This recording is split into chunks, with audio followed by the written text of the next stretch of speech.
Ultrafan permet de créer des roadbooks. Sur la page de votre compte, vous avez la liste de vos événements et de ceux dont vous êtes un suiveur.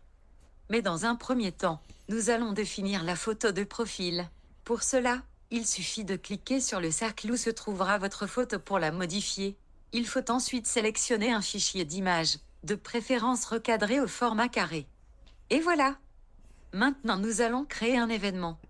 Cela ouvre la page d'édition de l'événement.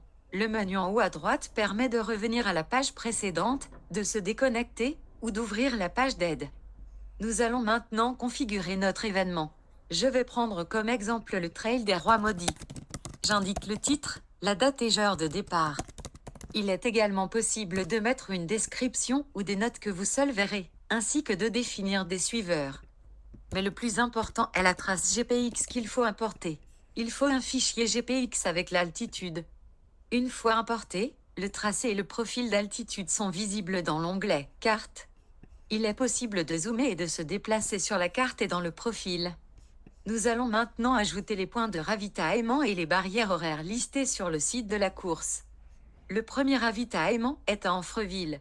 Pour ajouter un waypoint, il suffit de cliquer à l'endroit que l'on souhaite sur le tracé de la carte ou sur le profil. Cela positionne un marqueur sur la trace et un indicateur sur le profil. Pour créer le waypoint, il faut cliquer sur ce marqueur. Il est ensuite possible de configurer ce waypoint dans la boîte qui s'affiche au-dessus. Nous allons définir son nom, Amfreville, son type qui est un ravitaillement, ainsi que la barrière horaire qui est à 10 heures, soit 2h30 de course. Nous le mettons en barrière horaire en entrée, mais il est possible de définir également la barrière horaire de sortie. Le ravitaillement suivant est à Batteville, et c'est seulement un ravitaillement liquide, et la barrière horaire est à 12h30 soit 4h50 de course.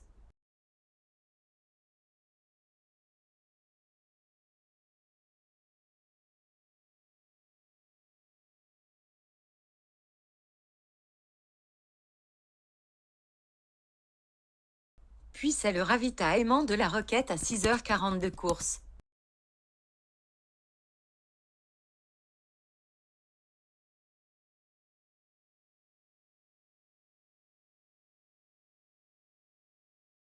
Le ravitaillement liquide du Petit Andely à 8h30.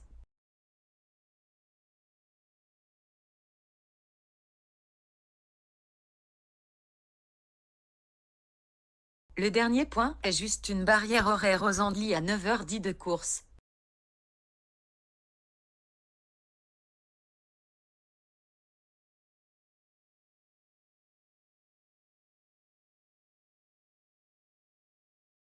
Voilà, nous avons configuré les points de passage pour les ravitaillements.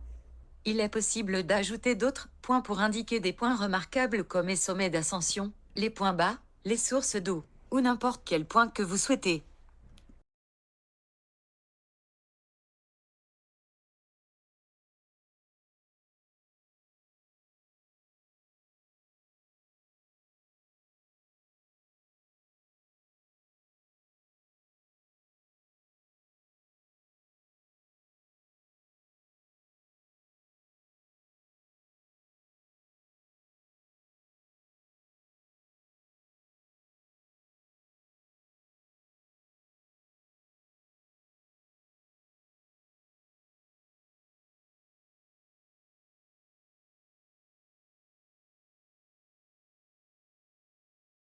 Ces points de passage sont listés dans l'onglet « Waypoints ». Cela permet aussi de les configurer en cliquant sur les cellules qui ne sont pas grisées. Il est par exemple possible de corriger un nom ou changer la valeur des barrières horaires.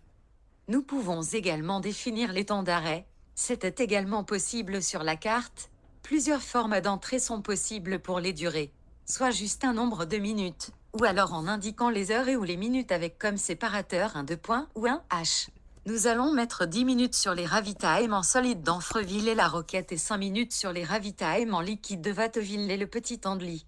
La somme de temps d'arrêt est donc bien de 30 minutes. Nous pouvons maintenant définir le temps de course. C'est le temps sans les pauses. Il est possible de le définir pour chaque point, ou seulement pour certains. Dans ce cas, c'est le temps entre le précédent point qui a un temps et celui-ci.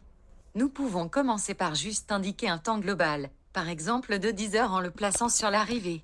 Ultrafan calcule pour chaque section une distance corrigée en fonction du dénivelé et de l'altitude et va répartir équitablement le temps défini de déplacement à chacune des sections. C'est pour cela que la vitesse corrigée est identique. Nous voyons que la barrière horaire des Handley ne passe pas.